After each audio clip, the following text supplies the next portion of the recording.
Bismillahirrahmanirrahim. Alhamdulillah. Allahumma salli ala sayyidina Muhammad wa ala ali sayyidina Muhammad, amma ba'd. Aqidatul Imam Ad-Dardir sampai wahdaniyat. Qala al-mu'allif rahimahullah wa nafa'ani wa iyyakum bi asrari wa ulumi fid dharain amin. Wahidun fi dzatihi wa sifatihi wa af'alihi. Wahidun, Allah subhanahu wa ta'ala wahid, satu. Satu alias wahdaniyat. Kalau di sifat 20 artinya bukan satu angka. Sebab satu angka adalah cabang dari 2, 3, 10 ila akhirih. Jadi Allah itu juga bukan satu bilangan. Apa wahdaniyatnya Allah? Wahid bi makna la thaniya lahu. Tidak ada yang menduai. Alasannya apa? Sebab satu angka cabang dari 2, 3 ila akhirih. Kemudian la thaniya tidak boleh diartikan tidak ada dua. Kalau tidak ada dua, dua-duanya tidak ada. Tidak ada yang menduai, hanya Allah saja yang menciptakan gitu. Fi dzatihi, di dalam zatnya tidak ada yang menduai. Kalau zatnya Allah Ta'ala tidak seperti zat kita. Zat kita ini istilah tauhid disebut jirim. Zat yang mengambil tempat seukuran dirinya sendiri. Zat kita itu ada tangan, ada kaki, ada kepala, ada dada, ada perut, berjuz-juz, ada juz-juznya, ada bagian-bagiannya. Kalau Allah tidak. Bagaimana zatnya Allah? Nah, kembali lagi, la yutakayyafu. Tidak boleh dibagaimana-bagaimana. Yang penting zatnya Allah berbeda dengan makhluk, tapi ada gitu. Wujud. Tidak bisa dibayangkan dan tidak boleh dibayangkan, enggak kira ketemu. Kenapa? Sebab bayangan kita itu yang muncul di dalam alam pikiran kita itu ya pasti benda yang ada di alam. Coba membayangkan apa saja. Yang saya maksud alam bukan alam dunia ya. Definisinya alam di tauhid al-alamu ma siwallah. Apa saja selain Allah itu disebut alam. Coba bayangkan sesuatu. Apa saja di alam dunia, di alam surga, di neraka, di arsy, sesuatu di langit. Pasti yang muncul berbentuk. Allah Ta'ala itu tidak ada bentuknya gitu.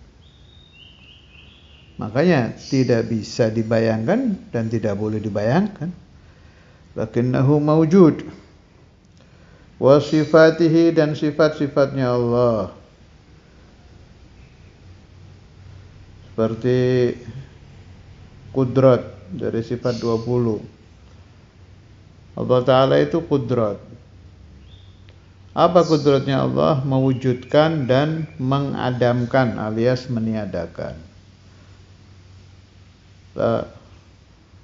Manusia ada kudrat haditha enggak? Artinya punya kemampuan apa tidak? Iya, tapi disebutnya kasab ikhtiar. Tidak bisa mewujudkan. Kasab ikhtiarnya bagaimana? Seperti kita belajar ilmu, umpama. Kita masuk ke pesantren, beli kitab, mata melihat tulisan, qala Rasulullah, qala Allahu, qala ulama, muallimnya ada. Nah, itu semua kasab ikhtiar. Apakah bisa mewujudkan ilmu? Tidak. Tetap yang mewujudkan ilmu adalah Allahu Azza wa Jal. Loh, kalau sudah jelas yang menciptakan ilmu di diri kita adalah Allah. Untuk apa kita masih belajar? Nuruti perintah Allah Ta'ala. Kita disuruh kasab ikhtiar, wassalam. Ya nurut. Disuruh kasab ikhtiar, ya nurut. kita sakit, kasab ikhtiarnya apa? Ke dokter. Nanti ada resep, ada beli obat, ada minum obat. Minum obatnya harus pakai air, apa segala macam. Apakah mewujudkan kesembuhan? Tidak. Asy-syifa minallah azza wa jalla. Ya sudah, saya tidak mau berobat. Ngawur, berobat disuruh. Kasab ikhtiar itu disuruh oleh Allah azza wa jalla. Khaliqu kulli syai'. Wa af'alihi, dan perbuatan-perbuatannya Allah.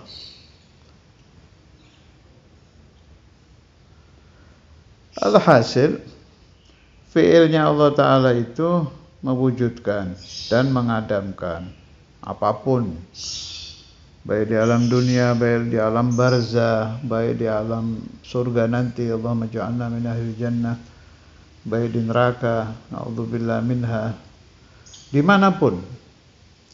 Saya pernah mendengarkan pembahasan satu muridnya Kiai Said rahimahullah, sudah meninggal. Orangnya tafakurnya lucu, suka lompat-lompat, tapi cakep, bagus berpikirnya itu. Dibilang doa Allah sekarang sedang mengurusi arsy, artinya menggerakkan malaikat di arsy, menggerakkan apa yang ada di sana. Kemudian detik berikutnya ngurusi usyub. Detik berikutnya sudah mengurus yudabbir al-usyub. Usyub itu rumput. Kan jauh nih. Dari arsy ke bumi. Nah, memang yang menggerakkan rumput siapa? Ya Allah juga. Yang menumbuhkan rumput Allah. Yang menggerakkan arsy Allah. Makanya Allah itu tidak seperti makhluk. La yushghiluhu jarak. Tidak membuat repot, tidak membuat bingung Allah Ta'ala. Jarak jauh, jarak dekat. Menciptakan jarak itu juga Allah. Luar biasa Allah itu. Makanya ulama, anbiya, mursalin, kalau tafakur tentang Allah udah paling jeritnya Allahu Akbar. Sebab terlalu luar biasa. Semakin jauh akal berpikir, semakin menemukan maha besarnya Allah azza wa jalla. Makanya dianjurkan kalau belajar tauhid itu memperbanyak tafakur, memperbanyak merenung, memperbanyak nazar. Karena pingin pahala ya enggak apa-apa.